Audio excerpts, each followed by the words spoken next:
Tomorrow, Thursday? Nobody knows When what day it is. nobody knows. Do days count anymore? No. It's Well, at least we 2020. don't count the days. And but I know from doing some stuff down there, I saw that they have a retirement bin. Like when you go in the door into the left, at the top of the left side of the staircase, going down, they have a retirement bin there because we have one that we need to take down that we took down at the warming center. Was it? Had it just been on the same flagpole forever We and ever? put it up. Oh, okay. It just got beat up. The weather and the wind through there, because it's kind of like a little tunnel. Mm-hmm. It just got tattered up. So, What is it like having a building that is built so stout to like do this work? Like that's always kind of the concern, right? When you're trying to find adequate housing for a broad swath of people that are in transition or displaced, like, you know, oh, well, okay, if I put them in some flimsy stick built whatever, like it's just going to get beat up all the time because we're moving stuff around and moving people around. But like there, it's like everything's just concrete. and I don't even think of it as concrete. We're so fluid inside of the building. I know a few months ago, I think it was back in March, we had a call for a family of 8 that needed someplace to stay. And what we were able to do is we had a set of rooms that had a lock on the door between them. It had a sliding door. So we went ahead, took that lock off, moved a few people, cleared those 2 rooms, and we were able to accommodate the family of 8. So when we have situations like that, I don't think of it as stout, because we've been fluid through that, through changing from 12 hours to 24 hours. We've been able to kind of fluidly flow through the concrete, so to speak. No, that's fair. I mean, and arguably, so long as you've got the ability to like move walls and doors and other stuff when you need to, it's It makes a big difference. And I think too, I think with it being such a formidable building, when people come up to it, there's a sense of security when you look at a brick building.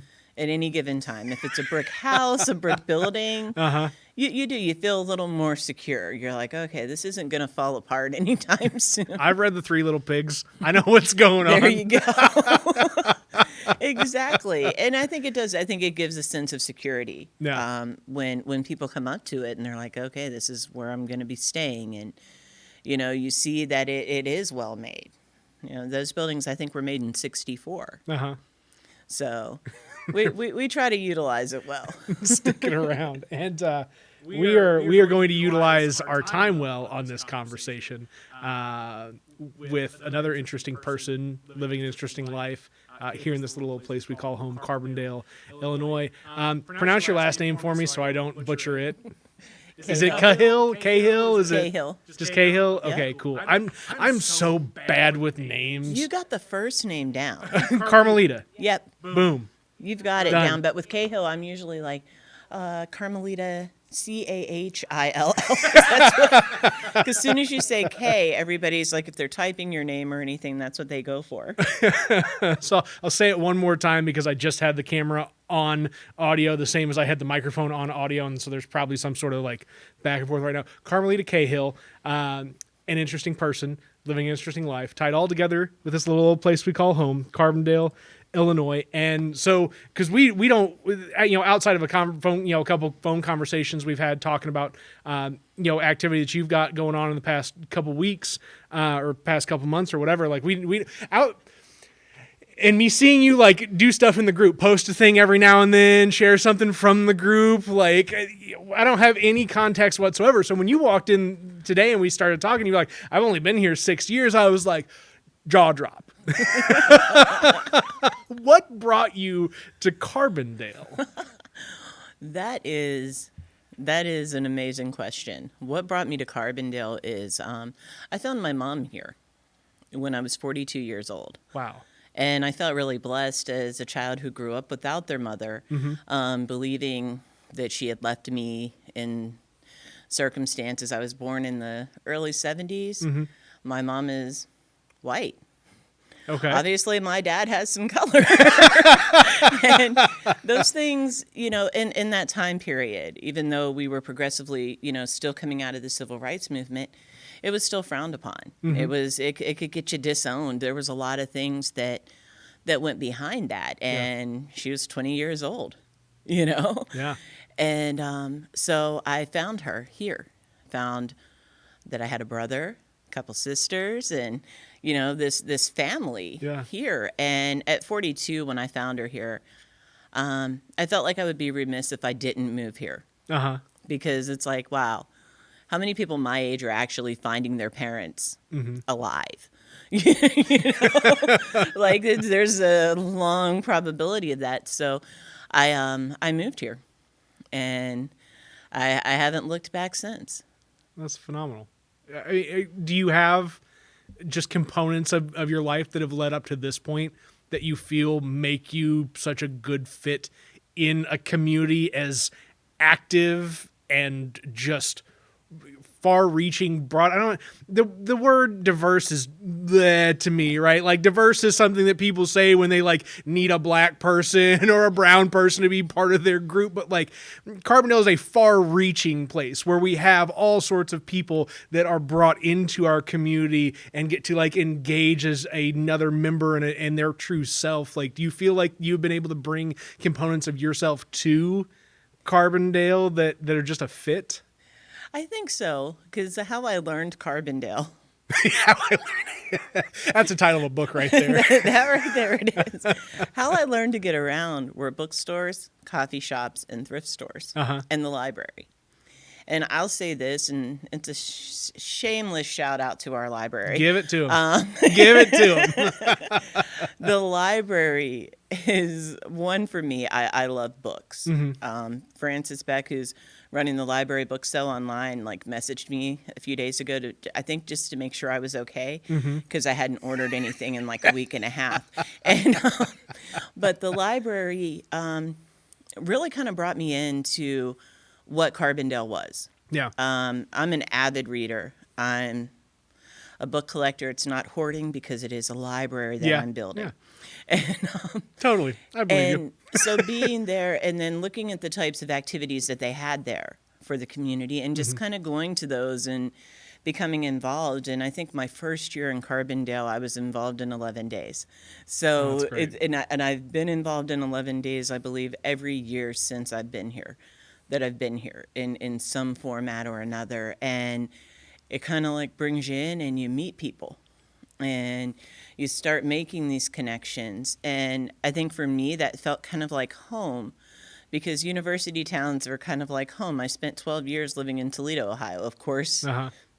Very similar setup, very dominated by the university that's there. So your housing, and I worked as a transitional housing case manager and at the largest homeless shelter in Northwest Ohio while I was there. Oh, wow. Okay. So a lot of the same things that we encountered there, I see here. Your housing market and your apartments are dominated by student life, which is understandable. You're going to get more if you have more people in there. Yep. And so a lot of those things seemed very similar, and it was very welcoming. But mainly, my life in Carbondale, I'd have to say, begins at the library. Diana is awesome. Wendy, when she was there, just awesome people that, just really were like, hey, we recognize like a kindred spirit here. Let's welcome her. And that's one of the places that I absolutely love. No, that's cool. No, that's real cool. My best friend's mother, her name was Helen. She was on the library board. She may have been, I don't know that she was president or something, but she was involved in Diana's hiring. I mean, it would have been 12, 13-ish years ago, something like that.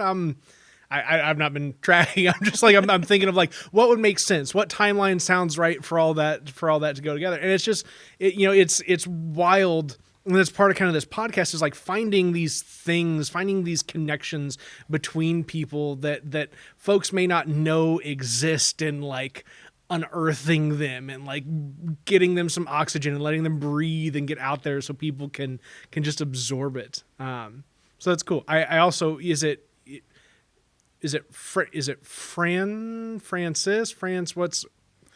What is her name? Who runs the book sales? I think it's Francis or Fran Beck. Okay, Fran. So I want her to like post more to the WTF group when she's like doing book sales. I've told her that she messaged. I don't remember how I communicated with her at some point, but I was like, hey, you should like post more over here. Let's see if we can help you get stuff. And then I think she thought I was going to do it. And I was like, no. The whole thing is like getting people to engage in the group and do that stuff. And that's where your like shadow participation gets you caught up on stuff. Cause that's the reason why you're even here. Cause you liked Sarah's post. And then I was like, hey, you should do this. You're like, nah. And then Gary was like the next day, hey, you know who you should really talk to?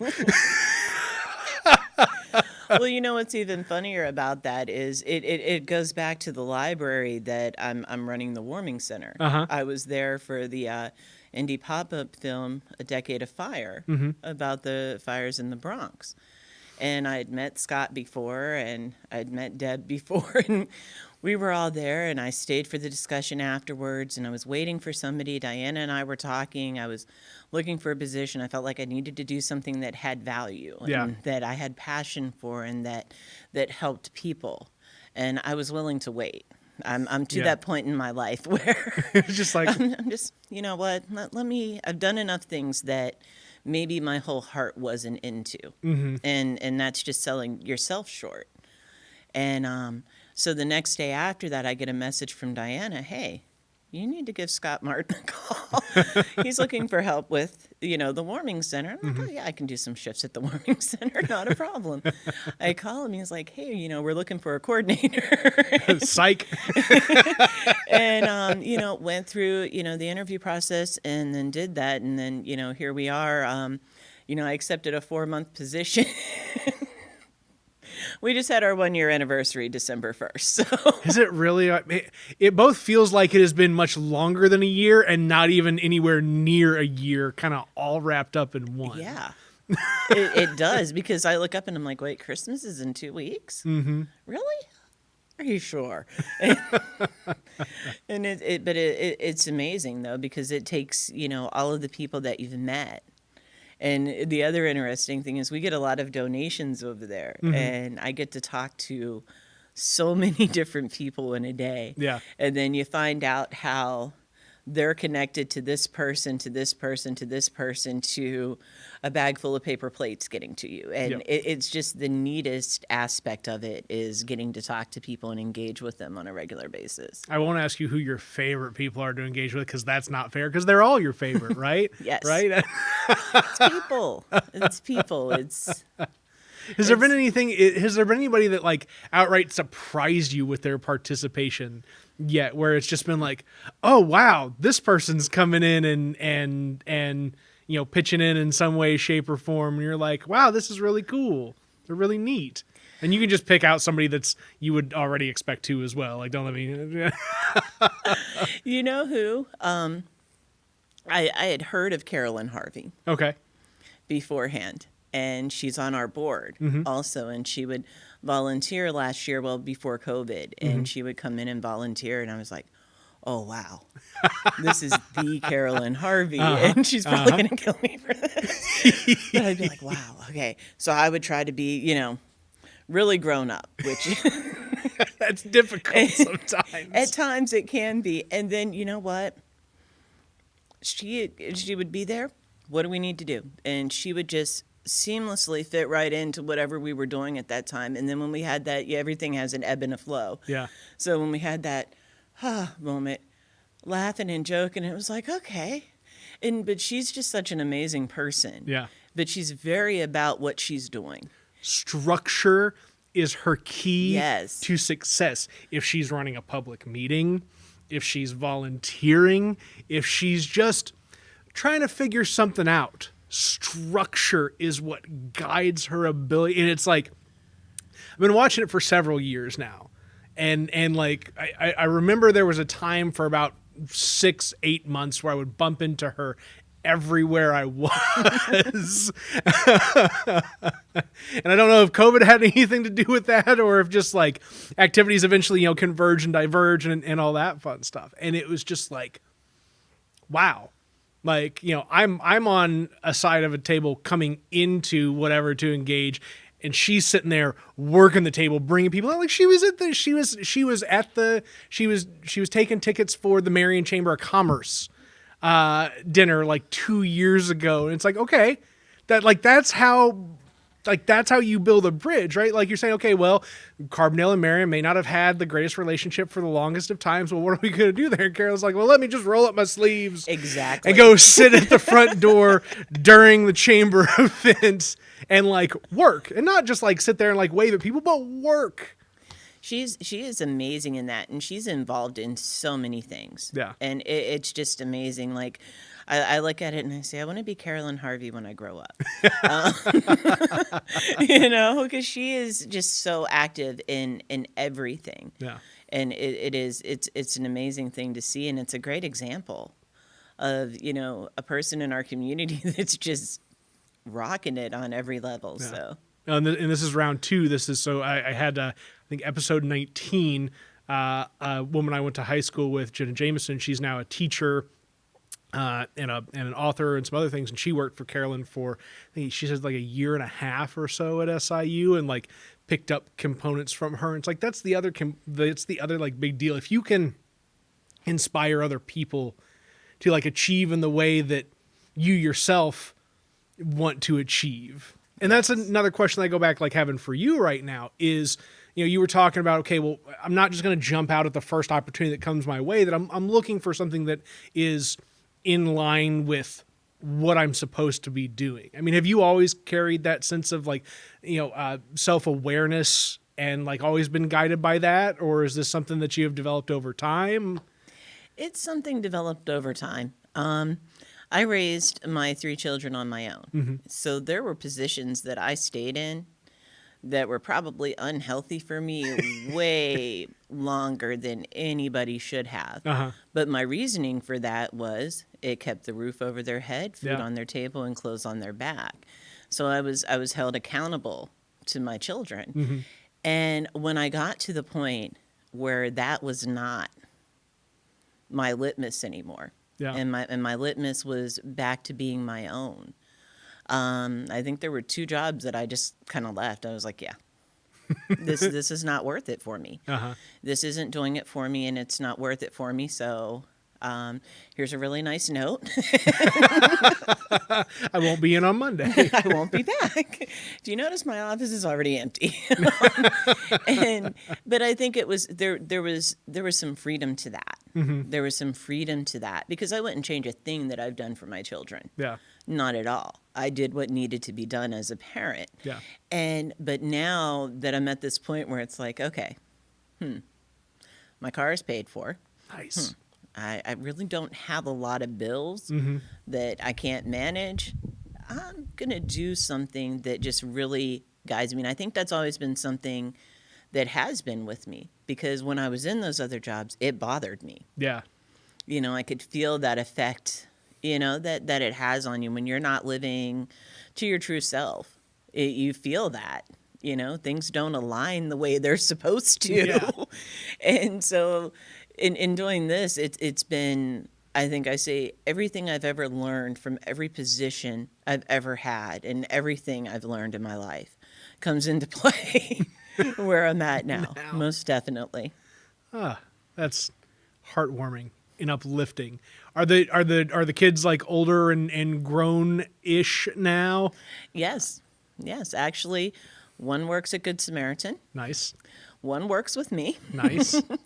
And my daughter and her husband, they have their own business. So That's phenomenal. So yeah, they kind of grew up doing a lot of this with me. Hey, come on, let's go pass out Christmas gifts at the shelter, huh? Yeah. Oh, we're giving these away? Yep. Okay. And, they learned from, seeing a lot of that. Mm-hmm. And, when you're raising kids, you just kind of wonder, did I put enough Yeah. in, And, I think they've turned out pretty good. And I asked that question for a very selfish reason. So I talk about my kids on the podcast a decent amount because I'm so, like, I'm a young parent as well. So my kids, my stepkids and my biological son, they're all 10. going on 11, and I'm 31. So I'm in a similar position to you, where like I'm going to be in my mid to late 30s with grown children, going, did I drag them along for enough stuff? Right? Did I introduce them to enough people in enough ways and like make them interact as themselves that like when they step out as adults, they're going to have that fully formed ability to just like exist in society and respect everybody, not just the people that they feel are like same as themselves, but people that could be viewed as others to them. Mm-hmm. And I think that's a big deal. It is. And you know what? They just follow our example. Yeah. And that's the best part of it. They follow our example. So at this point, it's just keeping ourselves up to, because I even with, let's see, my youngest is 23. Uh-huh. Even to this day, I still consider myself, I'm their adult example. Yeah. So even in things that I do now, I'm like, well, they'll probably run into this at some point, and they're going to look at how I handled this and wonder. And so I want to make sure still, even though they're grown, Yeah. to try and handle things in a way that I'd like to see them handle it at some point. What did they think of moving to Carbondale? Like, did they have any sort of shock experience, or did they just feel like, all right, we were here and now we're there and it all just kind of flows real well and if we feel it? Well, the youngest is 23. He was a junior in high school when we moved, and I gave him that option. Mm-hmm. I can stay in Pennsylvania until you're done with your senior year, and then I'll move and you can come with me. The older two, I think my oldest one was in Arizona at the time, and my daughter was still in Pennsylvania. And we came over to visit 2 times, and then the third time my son was like, hey, you know what, I think I'll start school here. And that was in August. And I'm like, okay. So I went back to Pennsylvania, shut the house down, did all these things and kind of brought our stuff over. And then the other two kind of migrated. The older two kind of migrated afterwards. We're a pretty close unit, so. That's good. I mean, you gotta have your crew, right? And like, what better crew to be your crew than like your kids? The crew you made. I love that. Are they sports fans as well? Do they have the same passion that mom has for? They are Steelers fans. Yes. They are Penguins fans. They are Pirates fans. Yes, we took a loss this week, but I'd rather take that loss in December than in January. Okay, so I'm not a sports person at all. You like, it's in one ear and out the other for me. But that was like my last minute Facebook creep was like, okay, cool. Well, what are some things that I can pick out that are like different, that are like good conversation topics? And I was like, all right, football. So like, what is you lost? So we were the last undefeated team in the league. Okay. As of Sunday. By Monday evening, we were no longer undefeated. And you were beat by who? And I only know this because I saw a meme that was like Steelers walking down, and like each one of the doors that was open was like a dead team that had lost. They were the Grim Reaper, and then they got to whoever was the end. The team doesn't really have a name. I think they're not Washington. Okay. Oh, okay. Washington, yeah. I think they're just the Washington like a football question marks club right now. or something. Yeah. I don't know. I don't know what's going on down there. They don't really have a name. But I will say this: Alex Smith was a caliber quarterback, and he proved that. And we didn't play up to our standards. So we play again Sunday. This is the part of the podcast where I piss you off, and you're like, "I'm done, Nathan. We're through." No! I haven't had a walkout yet, but turns out this is. I'll defend my Steelers on that all day. I can't defend the Pirates. I don't know what's happening there. We just cheer for them and pat them on the back. Try and figure out what's going on. We used to cut school opening day and go to Three Rivers Stadium. Now, I don't know if kids still do that or not. I don't know what's happening there. I don't know what's going on with them. Is it just the Because Pirates are baseball, right? Yeah. Just nod your head and smile at me and be like, okay, Nathan, well, let me hold your hand through this. Oh, don't worry. You'll get a lot of comments on that because they're in the same division as what are the Cardinals? Cardinals. Yeah. So I like moved into enemy territory for baseball and for hockey. So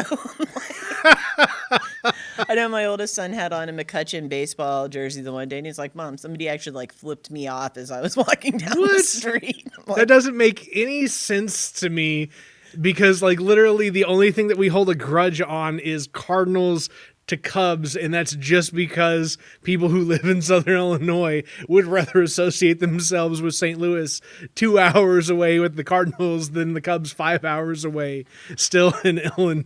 that's what cracks me up. Like, they're not even in your state, Right. and I see more Cardinal stuff. For the longest time, so I live in a house that my grandpa built in the 60s. For the longest time, had his retirement gift out on the back deck. His retirement gift was a set of stadium seats from the old Busch Stadium, Cardinals. It's just Redbird country here. That's all it is. I don't understand it. It's proximity. It's easier to drive 2 hours to a St. Louis game, and like that's a day trip versus having to travel all the way up north for. But all the teams don't even have the same colors. I will say this: my son Sunday wore a Penguins hoodie with a Troy Polamalu Steelers jersey over the top of it. Right. The lineup of the colors was perfect. Other towns can't do that. Other sports towns can't do that. We're all black and yellow in Pittsburgh. Is it really? All Okay. 3 teams are black and yellow. Does it all tie back to the Steelers, like the steel industry Steelers, the black and yellow color, or is there something just Not so much because the steel industry part are the dialloy symbols on the Steeler logo, the little diamond shapes. It's actually the chemical makeup for steel Okay. that's in that. The black and yellow comes from there. I hate that jersey, but it's the Bumblebee jersey. But that was the 1933 jersey, Okay. the year that the Steelers came into existence, and it's, as you would expect, like black and yellow stripes like this. And it just kind of went from there, and those colors stuck through all our teams. So you can show up at any Steelers sporting event. You could show up to a football game with baseball on, or a hockey game with football on, or any combination, and you're still good because you're in the right colors. You still have black, gold, and white on, so you're good. That's funny. So it's one of those things. I just don't understand that other cities that all their colors don't match. Like, why? Claim that for your town. Yeah, put it together. I mean, that makes sense. I mean, again, not a sports guy. I don't know how many times I can say it in this podcast to really drive it home. But it's like, gold and dark blue with the Rams when they were in St. Louis, to a red and a white and like a baby blue for the Cardinals, and what are the blues or the dark blue, and well, I guess the dark blue and gold would match the Rams up at some point in time. We'll see. But they left. Yeah. So they went back home. Yeah, to where they were originally from. Hey, I think soccer is going to be the next big hit, so maybe it'll be worth it to have an MLS stadium and team. There you go. We'll see. I mean, I won't see because I don't care, but somebody will see. And there's people that like soccer. Yeah, they exist. They exist. Yeah, they get as much lots pat of on the back people. as the not sports people like me. How do you find time to pursue like a number of hobbies? Like as a single mother working, taking care of 3 kids, like working, I'm sure doing activities outside of work to take care of people. Like how would you do sports and books and whatever else is of interest to you and still like find the time for the leisure activities in addition to all the things that you do to make the world a better place? When they were younger, I would I would sit at football practice with them because all 3 of them, Okay. boy, girl, boy, played football. Good. Good. And actually, in my hometown, I'm kind of like, oh, you're the mom of the girl who played football. Yeah, Nice. that's me. Nice. But I would sit down there and I would loom knit. And I'd put my yarn in a Ziploc bag, cut a corner, pull my yarn through, and let it roll under the bleachers because it wasn't going to get dirty. Uh-huh. Sit there and loom knit. And reading, they're all pretty good readers. So reading was always that one thing that was always evident. And I read before I go to bed. I read when I wake up in the morning. If I have some spare time, if I'm waiting on somebody, there's a car book, there's a living room book, there's a kitchen book, a bedroom book. There's different books anywhere that I might go that, oh, there we go. Let's get back to this one. And Nice.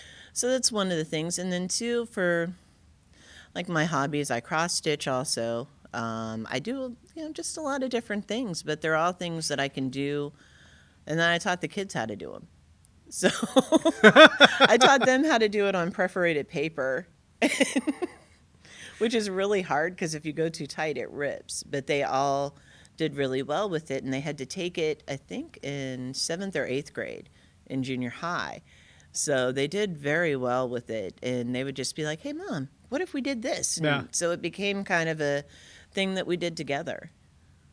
I didn't think because you would go to the Race Unity meetings as well, right? I think I've been to one. Okay, so right now. there was somebody that because at first I was about to like be really embarrassed, like, hold on, did we have a bunch of interaction at Race Unity and like it didn't click and I didn't remember it? Because there was somebody that would like knit during No, that wasn't me. Okay, cool. So, okay, I'm gonna just brush that off real quick and feel not as awful, being like, hold on, am I just not putting things together in my mind right now? So, but yeah, it's one of those ones. It's kind of like, yeah, I can take it anywhere and just kind of do it. And you feel, is there a feeling of accomplishment whenever you're done? You're like, hey, I have something now that I've made and it exists. And whether it's a scarf or a Afghan or whatever, I don't know what you would make with what you were.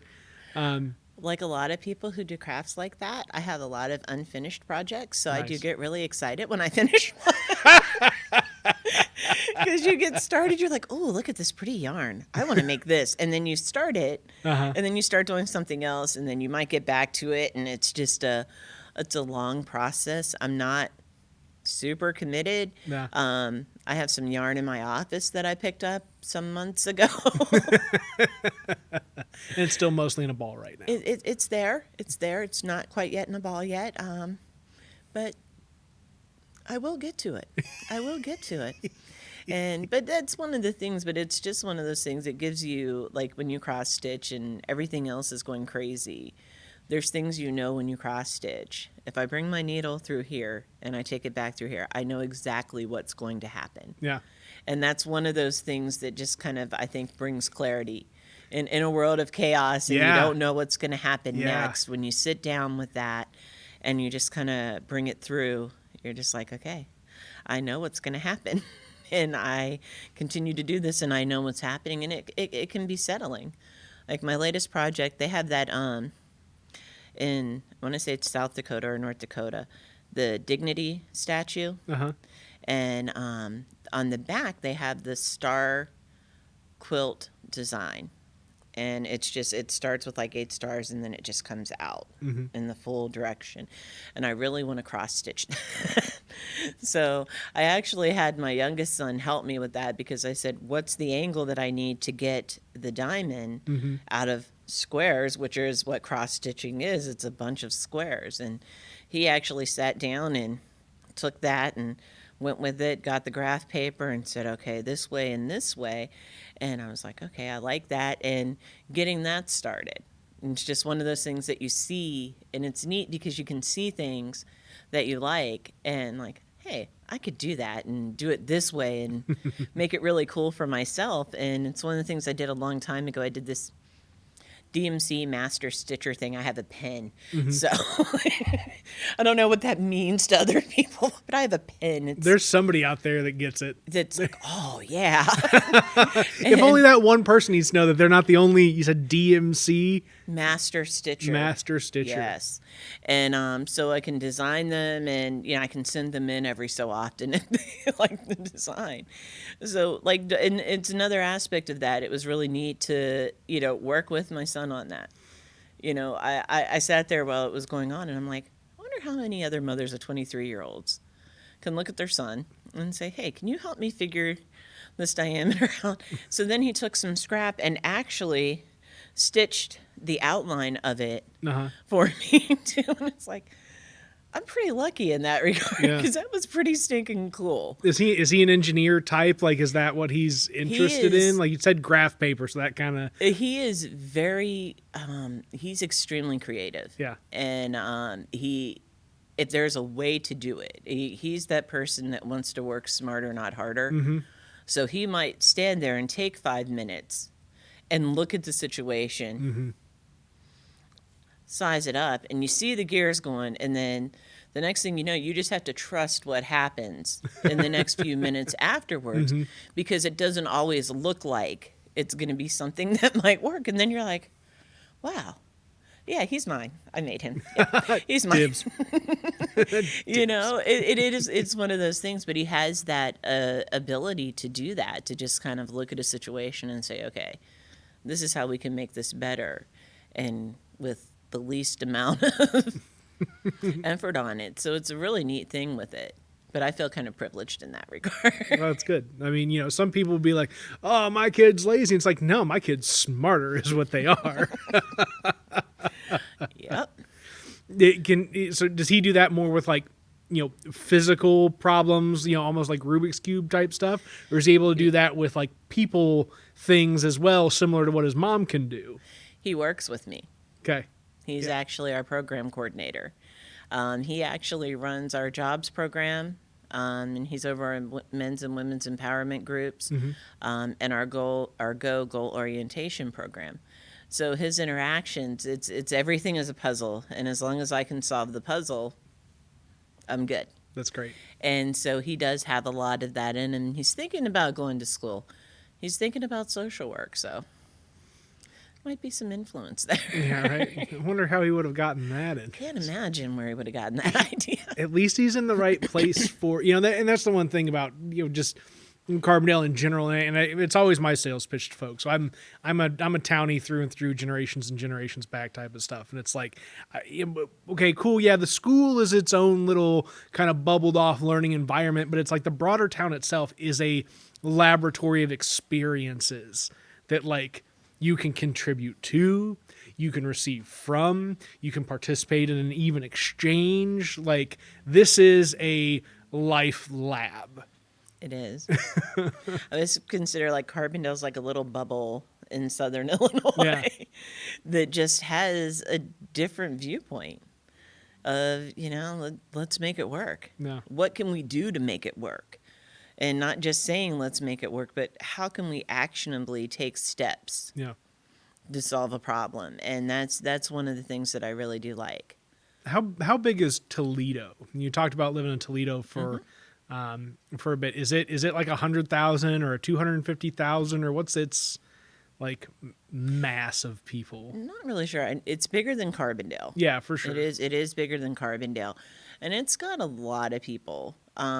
But it also had a lot of neat little things. Like they have a COSI Science Museum. Loved it. The Nickelodeon Splash Lab used to come when when the kids were younger. You had a farm baseball team with the stadium in town now. Oh, that's cool. And, you had all these, the Red Wings farm team would play there.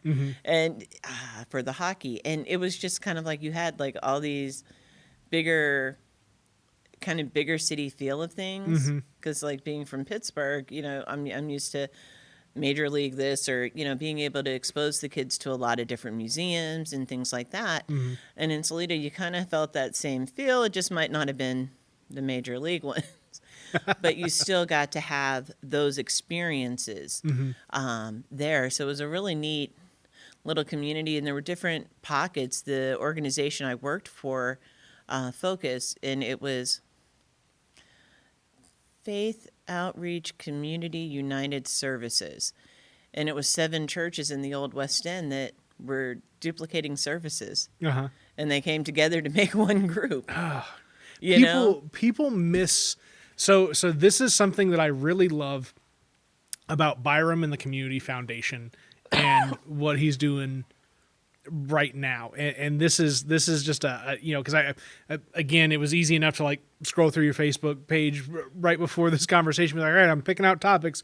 Where are we at? And saying, okay, sharing plenty of the Southern Illinois Community Foundation stuff. Like, click on that. And like his big push is like, quit firing up a nonprofit for every little thing when there's already plenty of like folks out there that can operate under this or, kind of come under the same roof, that type of activity. It's like, what we need is not more organizations. What we need is more people working succinctly together. Yes.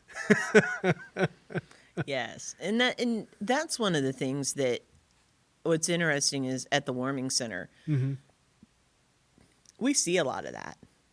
We see if it's said in a meeting, in an interfaith meeting or at a Sparrow meeting that, hey, you know what, we're running low on paper plates. The next 3 days, we're getting paper plates. Yeah. There's this want in our community to be of service. And I think Carbondale allows people to be of service in whatever way they can.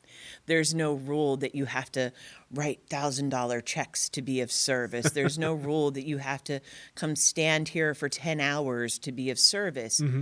Whatever you can do.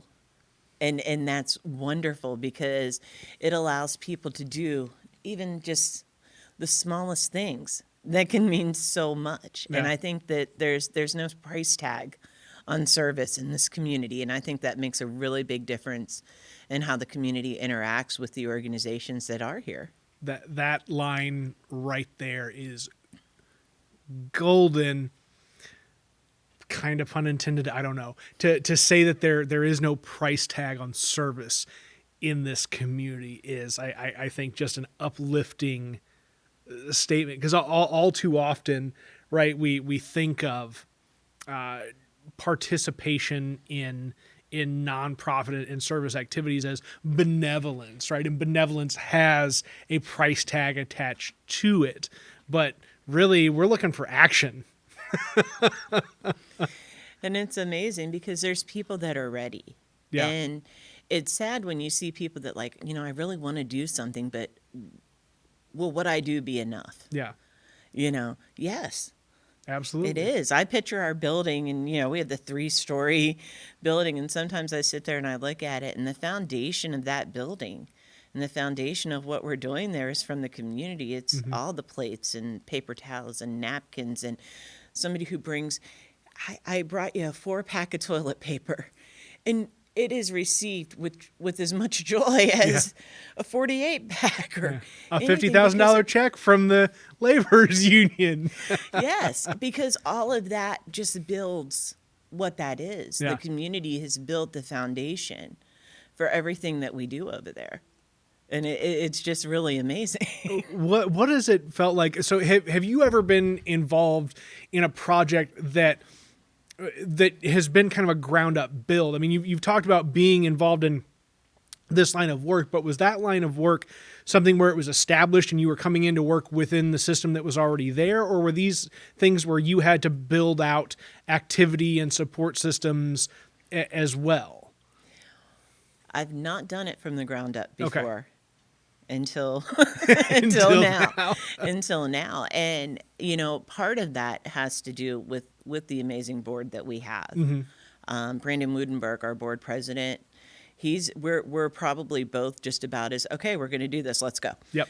Okay, this is next. Okay, what's next? And just kind of go through it with this fearless, this is what needs to be done. Let's get it done kind of methodology. And it has been interesting to do it from this level because you are building from, okay, we have this building and there were some cots in it when I first got a key and I was like, okay. And now we're in such a different space in light of, things that have gone on with COVID the need that's there. Talk about having a pivot. Holy wow. Within 48 hours, we went from 12 hours to 24. Yeah. And I think, we're driven by what that need is. And, anytime there's services for anything, there's always going to be that gap. Yeah. And, we were designed initially, to help people who couldn't utilize the existing shelter structure for whatever reason, from behaviors to space. Mm-hmm. And so we're kind of been minding that gap. And so we're still minding that gap. Yeah. Even now with it. And so it's been, I think, knowing what that purpose is and having the passion for that, really just is the gasoline to drive that. So it's been sometimes a little like, but it's okay because you know why you're doing it. Yeah. And so it's just, it's been an amazing time. Right, all the way through. Have you had like experience engaging with media in previous positions and now in this one? I mean, again, going back to Sarah's conversation on Sunday, right? So the unknown component to being an epidemiologist for her is, she's very capable of engaging with somebody from a newspaper, television station, radio, whatever it may be, being on a podcast. Is that something that you had coming in the door as well? Is it something that you've had to develop, or is it something that we're just getting to experience a really this side of Carmelita that may not always shine through in a newspaper or television interview because I've got you in the comfort zone right now? My degree is public relations. And oh, marketing, shit. Okay, so. This conversation's over. And I made it 45 minutes without cussing, and here we are. Anyway, all right. So you're back. So you got your educational background's in PR. Yeah. So that, and then my master's, which I'm going to break from. 3 classes left. Nice. Join me, people who haven't finished. They're out there. I got a couple folks. I'll make some phone calls too. We'll get you connected by the end of this conversation. But that's organizational management with the specialization in leadership. And one of the things I always got asked, what are you going to do with that? And talk about speaking things into existence. Yeah. I'm going to run a nonprofit. Yeah. Because those were the things in the past 25 years of working in and out of that field, of working with homeless and working within nonprofits, that I felt like were the key components that were missing. Yeah. Because a lot of that marketing, get somebody to buy into what you're doing. Yeah. For people to work with you, you need them to buy in, and the marketing and the leadership part of it kind of go hand in hand. Yeah. Amazingly, because you're utilizing and you're hitting the same notes. And you want to buy in. You want your employees to buy into what we see as the vision, mm-hmm. and how we want to see people be treated. And if I'm selling you something, I want you to buy into how possessing that product is going to make you feel. Yeah. And it is about that buy-in. And we use that same buy-in with our guests. Mm-hmm. Because that's what gets them to lift up. Yep. And I'm sure social workers have a whole name. And the sociology and the psychology majors there's probably a whole nother theory on that. Uh-huh. But for me, that's, I look at them in such a similar way, mostly because of my background, and looking at that, it works. We promote accountability in our building. Our mm-hmm. guests, when we were 12 hours, we didn't know what our guests were doing the other 12 hours of the day. Yeah. So if somebody stole the last cupcake with purple sprinkles, and that caused somebody to blow up at another guest, mm-hmm. 2 guests conflicting, we're asking the question, are you going to allow this to affect where you sleep tonight? Because mm-hmm. that comes back to you. Yeah. This is your decision. And if you tell me yes, that's okay. What do you need to get through tonight? Do you need a sleeping bag? Do you need some snacks? Mm-hmm. Because you can try here again tomorrow. Yeah. And if it's no, then it's like, okay, so what can we do right now? Me, you, and the other individual. How can we make this right? Bring some restorative practices into this, and let's get this right again. But not knowing what the other 12 hours of the day were, I think we've all had days where if you took the last cupcake, mm-hmm. everybody's going to have that day where it's like, okay, it's all over. I just can't take anymore. Well, and another...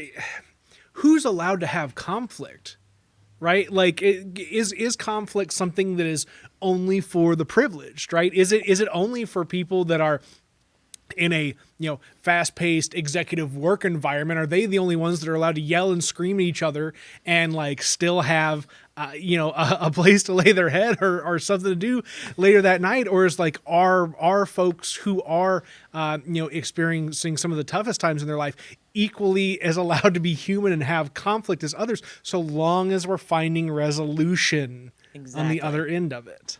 Exactly, because conflict for conflict's sake doesn't have a solution. Yeah. But conflict, a lot of times, those same conflicts, when we would ask that question, and we would say, and people would say, no, I don't want it to affect where I slept tonight, but can I talk to you? You find out more about what happened in their day and what's going on with them, because they want you to understand. No, I just don't go around blowing up at people or, behaving like that. And there's that level of, it allows them to have that dignity to say, this is what's going on with me. And for us to say, okay, you're still welcome here, even with that going on. And to have that safe place to express those things. Because if they're doing that out on the street, it's going to attract attention. Yeah. And probably not the type of attention that they want. Yeah.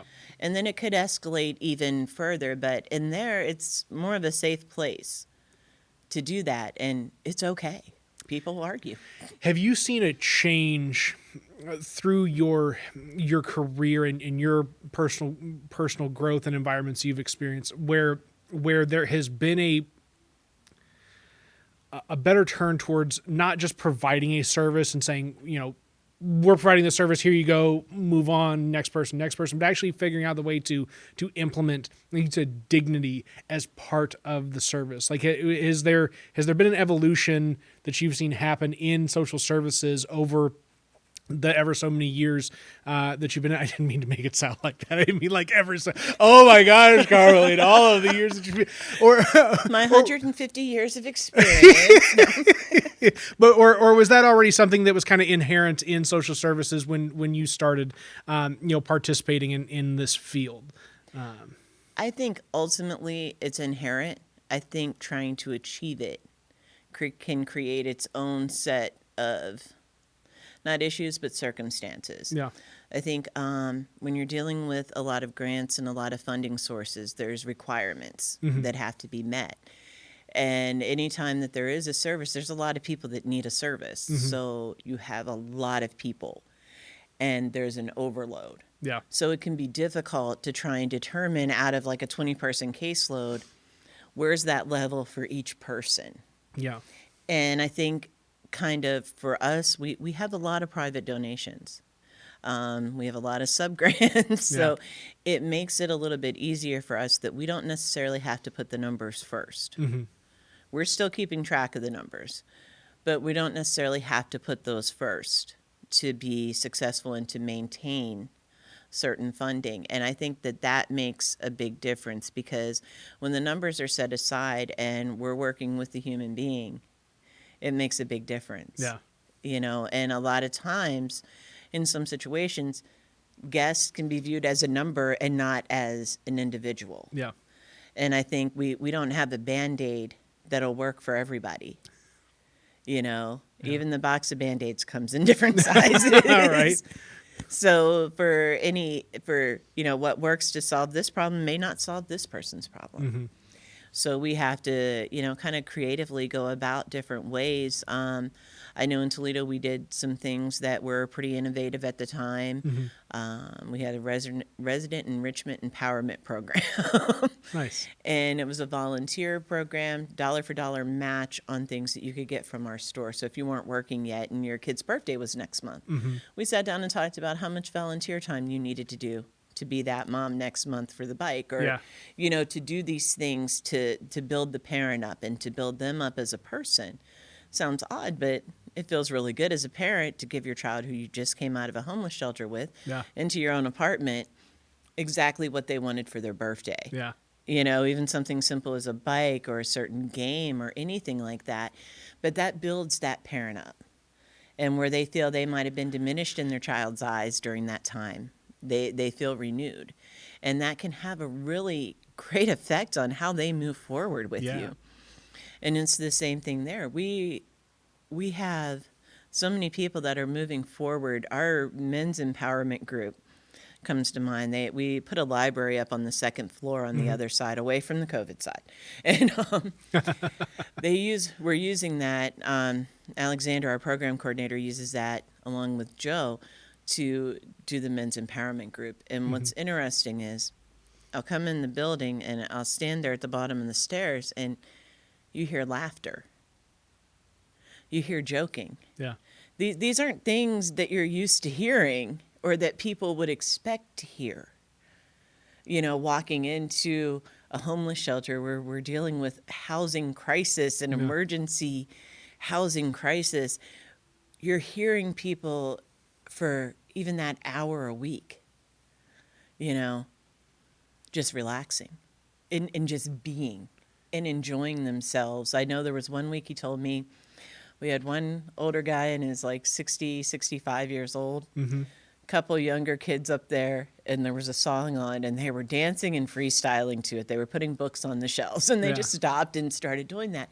And to do things like that, you know, you're uninhibited. You feel secure, and you feel a little freer in life. And I know Alex said, it's like the best group we ever had. When something like that happens, you know, you've achieved some level with who you're working with, and it's amazing. Our women's empowerment group, they have such a good time. They start with a theme, both groups do, and then they move on to different things, and you walk in and you're just, I'll slip in and Nick will be doing the empowerment group, and I hear a little bit and I duck back out because the vibe in there, like you walk into a room and you feel that vibe, and it's just so great. And it's like, I don't want to do anything to disturb this. Let me tiptoe back out of here, because it's absolutely amazing. And with that, when we went 24 hours, we're like, we're going to spend a lot of time with our guests now. What can we do to use that the best? And that's where those came from. And seeing people uplifted and smiling like, hey, when's the next group? You know, what we talked about last week was really great. And you hear them referencing that, and they create their own support system for each other within that. Yeah. And it's just like the most awesome thing to experience when you're there, and you're just like, it's a men's group. They're having a good time. That is great. And you can just take that with you yourself, like an overflowing cup of cheer. Like, it's amazing. I'm letting it soak in for a second. I got a story I'll tell you after the podcast's over, but that it reminds me of something very, just a real influential thing that happened in my life. It's like it's something I haven't, like, until you started talking about, you know, what lifting the weight off of somebody's shoulders for just a small period of time does for them, right? That I hadn't thought about this person or this time in my life where I interacted with this person for many years now, but that's exactly why it was a success for that person, because our interactions were just ones where it was able to lift some weight off of his shoulders for just the smallest amount of time that allowed him to feel, you know, human enough that he could make the slow and steady progressions needed to, you know, in what was ultimately like a 2 or 3 year process for him. But, you know, that's the thing. Everybody's got their own timeline. Yeah. How is that another thing that, you know, you guys are just real, kind of everybody operates on their own timeline. If you see somebody for 5 years, you see somebody for 5 years. If you see somebody for 5 days, you see somebody for 5 days. Is that kind of a mindset with the activity? Yeah, it really is, because, again, everybody's different. You know, there's a commonality, of course, when you walk into the door. But how they got there, what brought them there, it's different. And everybody's going to take different steps back, because it's either, are you taking steps back to where you were or who you were, or are you forging a new path? Yeah. You know, so there's these differences in it, and we try to work with them within that. Like, what is it that you want to do? Okay, so how can we do this? Yeah. Let's work together. And that's I think that's one of the key things. They know they're not by themselves with it. And that's because the world can be a lonely place. And they know they're not by themselves with it. So that's one of the things that makes us really happy with that. That's good. That's good. Sorry, every time I look down at my computer, I'm just checking my sound levels and everything else and just making sure. So anytime you're just like, what is he doing? Why does he keep looking at this? Anybody out there like that actually watches this that wants to know, why is he always just kind of like staring down this way? It's like I'm looking at the computer, make sure everything functions properly. Is there anything that sticks out? And I'm not going to say oh, a failure that you have had, right? But is there anything that sticks out as something that would be considered a failure to you in this work environment, where like if this type of action was to occur, then I would feel like we've missed the mark. Like, so, one of the biggest ones obviously being if it didn't exist, that would be a failure because we wouldn't be able to provide services. But is there anything that kind of sticks out in your mind where you're like, these are the things that I've figured out I need to be wary of to make sure that this is successful, and if I can avoid this, and this, then we're gonna see good outcomes. I think in that regard, it's more finding care for some of our guests. Yeah. There's a term, chronically homeless, that I despise. I feel like that means we just haven't done enough. Mm-hmm. We have a lot of people that are really far removed from services, and I spend a lot of my time in the day trying to figure out how to get them reconnected. Yeah. Because if you haven't been on medications for 5 years, where you're at that moment is your normal. Yeah. And has been for quite some time. And I think my biggest thing is I feel like if we can't help them, then we're failing. Yeah. That really and truly is one of them. And so we've been reaching out to a lot of different other organizations trying to determine how can we kind of bring them around. Yeah. And we get our guests in that situation to participate in the empowerment groups. We get them to do some other things. And I think the timeline that we have, with us not having a hard out date, like you get 30 days or 45 days or things like that, allows there to be a different level of trust built. And so we're working with them to try and get to some point where we can, how can we have you see that there's a different way again? Yeah. Because that's what we want them to see, because we want them to have a good life. So that to me, if we can't find a pathway for that, then I would feel like a failure in that regard. Cool. No, that was a really strong answer to a really tough question. And like I had thought about it maybe 15 minutes ago, and I was like, how would I present this like in a way that's like, okay, cool, because people don't realize that not everything's a home run, right? And so many people get discouraged when they do miss, right? That it's just like, keep going, right? It's not a miss if you don't stop. Exactly. Because there's been grants I've written that I'm like, for sure we were going to get. Right. And then it was like, oh. Well, we didn't get that. here's a good closer. Then we're just a little past the hour mark on the show, which is right where I want to be. You received a big old check from Labor 773. How did that come about? Was that just like a phone call? Hey, we hear you guys are the best at what you're doing right now. We want to give you a bunch of money. Or was that like something that you had been working on for quite some time and building a relationship, and it after so long of working it landed? Was there where did all that happen?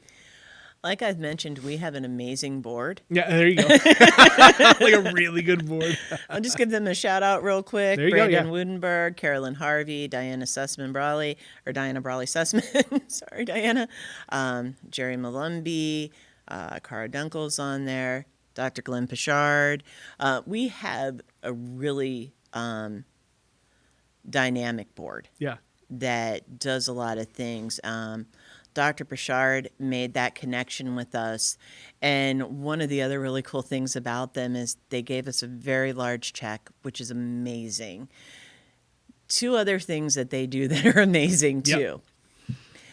And one of those just happened earlier today. We're connected with the Midwest Food Bank.